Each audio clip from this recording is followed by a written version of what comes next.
Friends, welcome to my YouTube channel. प्यारे बच्चों, आज के इस वीडियो में आप सभी लोगों को मेवाड़ मुकुट खंड काव्य का राणा प्रताप का चरित्र चित्रण बताने वाले हैं, जो कि काफ़ी ज़्यादा इम्पोर्टेंट है। देखिए, महाराणा प्रताप का चरित्र चित्रण आप सभी लोगों के लिए काफ़ी ज़्यादा इंपॉर्टेंट है। ये आपका बोर्ड परीक्षा में पूछा जाता है। देखिए, चाहे वो आपका क्लास 10th का हो चाहे क्लास 12th का हो। क्लास 10th में आपका 3 नंबर का और क्लास 12th में आपका 5 नंबर का खंड काव्य पूछता है। देखिए, जो होता है खंड काव्य होता है आपके जिले वाइज होता है। जैसे जो क्लास 10th में ज्योति जवाहर गोंडा कानपुर ये सारी चीज़ें होती हैं। दूसरा चीज़ महाराणा प्रताप का चरित्र चित्रण मेवाड़ मुकुट खंड काव्य होता है। बहुत सारे खंड काव्य होते हैं, तो आप लोग अपने जिले वाइज के हिसाब से देख लीजिएगा। अभी के लिए मैं महाराणा प्रताप का चरित्र चित्रण बताने वाला हूँ। आपसे बोर्ड परीक्षा में पूछ ले खंड काव्य में महाराणा प्रताप का चरित्र चित्रण लिखो, तो आप कैसे लिखेंगे। सबसे पहले महाराणा प्रताप का चरित्र चित्रण देखिए। मेवाड़ मुकुट खंड काव्य के आधार पर महाराणा प्रताप चारित्रिक विशेषताएं इस प्रकार हैं। यही चीजें आप सबसे पहले लिखेंगे बोर्ड परीक्षा की कॉपी में। दूसरी चीज स्वाभिमानी क्या है, पहला स्वाभिमानी, हेडिंग क्या डालेंगे आप, स्वाभिमानी। देखिए, कुछ बातों को ध्यान में रखते हुए कि आपको कलर पेन का यूज बिल्कुल भी नहीं करना है।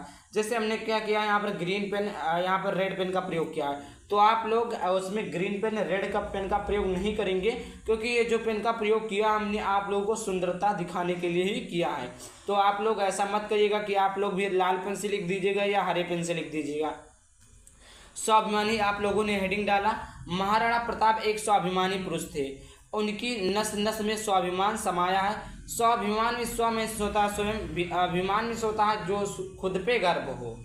अपनी जाति कुल और देश पर गर्व था। उन्हें अपनी जाति पर, अपने देश पर, अपने अपने अपने गर्व था, अपनी जाति पर कि हमारा जाति बहुत अच्छा है। उनका कुल क्या होता है, जो एक पीढ़ी से चली आती है, मतलब कई पीढ़ियाँ चली आती है, उसी को कुल बोलते हैं। देश, उनका जो देश है उस पर उन्हें गर्व था।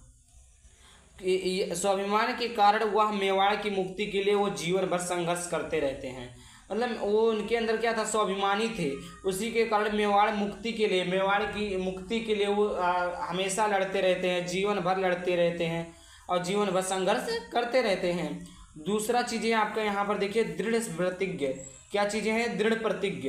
देखिए, राणा प्रताप दृढ़ प्रतिज्ञ के थे। दृढ़ में क्या होता है, कठोर, प्रतिज्ञ के थे। वह अपने संकल्प को बार बार दोहराते, मतलब जो एक बार ठान लेते थे, जो संकल्प कर देते थे, उसी को बार बार दोहराते थे कि ये चीजें हमें करनी है। वो प्रतिज्ञा करते कि जब एक तक शरीर में श्वास है मेवाड़ की भूमि को स्वतंत्र करके रहूंगा।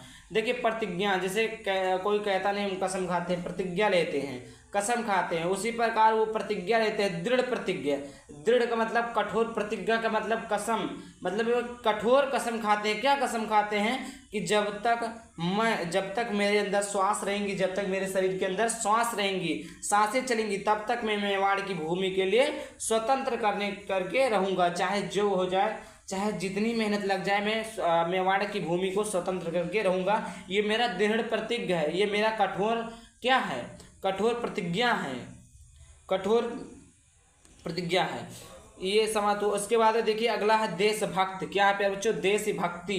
तो महाराणा प्रताप में देश प्रेम कूट कूट कर भरा था। देश प्रेम का मतलब क्या होता है, जो अपने देश से प्रेम करे वही अच्छा देश प्रेम, वही देशभक्ति होता है। अब जिसको अपने देश से प्रेम, जैसे हिंदुस्तान में जो लोग रहते हैं उनको अपने देश से प्रेम ना होकर पाकिस्तान वालों से प्रेम होता है। देखिए, कुछ मुस्लिम ऐसे हैं जो अपने देश से प्रेम न करके वो बोलते हैं पाकिस्तान में अच्छी है, पाकिस्तान में ये चीज़ें अच्छी है, पाकिस्तान में हमें ये मिल जाएगा, तो वो देश प्रेम नहीं है। देश प्रेम का अर्थ यह होता है कि उन्हें अपने देश से प्रेम, देश के प्रेम से मतलब है कि उनको अपने कुल से, उनको अपने भाषा से, उनको अपने जाति से अच्छी होनी चाहिए, ना कि वो दूसरे देश की बुराई करे। देश प्रेम का असली अर्थ यही होता है। तो महाराणा प्रताप जो थे देश प्रेमी में कूट कूट कर बता, उनके अंदर कूट कूट कर भरा था। क्यों कूट कूट कर भरा था, आपने पहले ही पढ़ लिया है कि वो अपने जाति कुल देश पर बहुत गर्व था, उन्हें अपने देश पर गर्व था, इसीलिए उनके अंदर देश प्रेम, देश से बहुत प्रेम करते थे, कूट कूट कर उनके अंदर भरा था। वह मेवाड़ की मुक्ति के लिए भारावली की धारियों में भटकते हुए भी अपने लक्ष्य में विचलित नहीं हुए।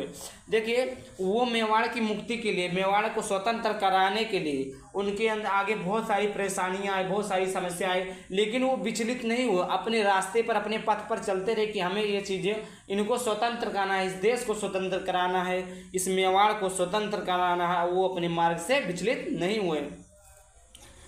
वह अपनी मातृभूमि मेवाड़ की रक्षा के लिए कृत संकल्प थे। वह अपनी मातृभूमि, उनकी मातृभूमि, माता भूमि मतलब ये जो धरती माता होती है, उनकी मेवाड़ की रक्षा के लिए कृत संकल्प थे, मतलब अच्छे दृढ़ संकल्प लिए थे कि इनको हम स्वतंत्र करा के रहेंगे। ये था महाराणा प्रताप का देशभक्ति। अगला आपका है वीर योद्धा। क्या है? वीर योद्धा। राणा प्रताप एक महान और वीर योद्धा थे। देखिए, राणा प्रताप देश प्रेम के अलावा भी को बहुत सारी चीजें थे। महाराणा प्रताप जो थे महान और योद्धा थे, महान वीर योद्धा थे, जो बहुत सारी लड़ाइयों में वो जीते हैं। बहुत ही क्या गांव में क्या बोलते हैं, बहुत जांगर है, ये लोग जीत जाते हैं। उसी प्रकार उनके अंदर बहुत ताकत थी, बहुत क्षमता थी, और वो एक महान योद्धा, वीर योद्धा थे। हल्दी घाटी के युद्ध में उन्होंने भयंकर नरसंहार किया। आपने उन लोगों ने झांसी की उसमें दूसरी चीज़ों में पढ़ा है हल्दी घाटी का युद्ध। हल्दी घाटी का युद्ध में महाराणा प्रताप ने किस प्रकार दुश्मनों को धूल चटाया था, किस प्रकार उन्होंने जीत हासिल की थी। उनके सामने कोई भी योद्धा नहीं टिक पाता। राणा प्रताप की विशाल रण कौशल को देखकर दुश्मन डर जाते।